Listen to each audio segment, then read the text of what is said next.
BJP তাদের তৃতীয় প্রার্থী তালিকায় ১৯ জনের নাম প্রকাশ করলো। এই ১৯ জনের নাম আমরা দেখে নেব, কারা কারা আছে এই ১৯ জনের মধ্যে। তো চলো দেখে নিই।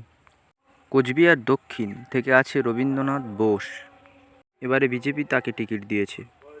এরপরে রায়গঞ্জ থেকে আছে শ্রী দীনেশ সরকার, ইসলামপুর থেকে চিত্রজিৎ রায়,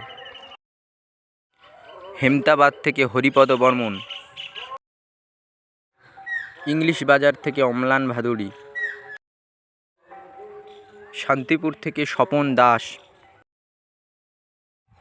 পানিহাটি থেকে শ্রীমতী রত্না দেবনাথ, অভয়ার মা, হাওড়া মধ্য থেকে বিপ্লব মণ্ডল, উত্তরপাড়া থেকে দীপাঞ্জন চক্রবর্তী, সিঙ্গুর থেকে অরূপ কুমার দাস,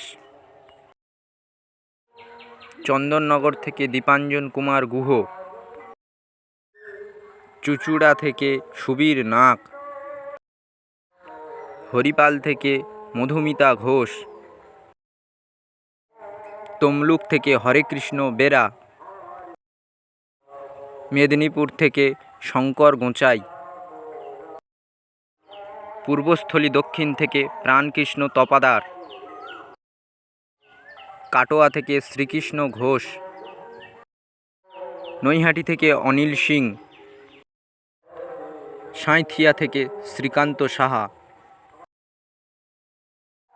এই রকম খবর সংক্রান্ত ভিডিও দেখার জন্য আমাদের চ্যানেলটিকে সাবস্ক্রাইব করে রাখবেন। ধন্যবাদ।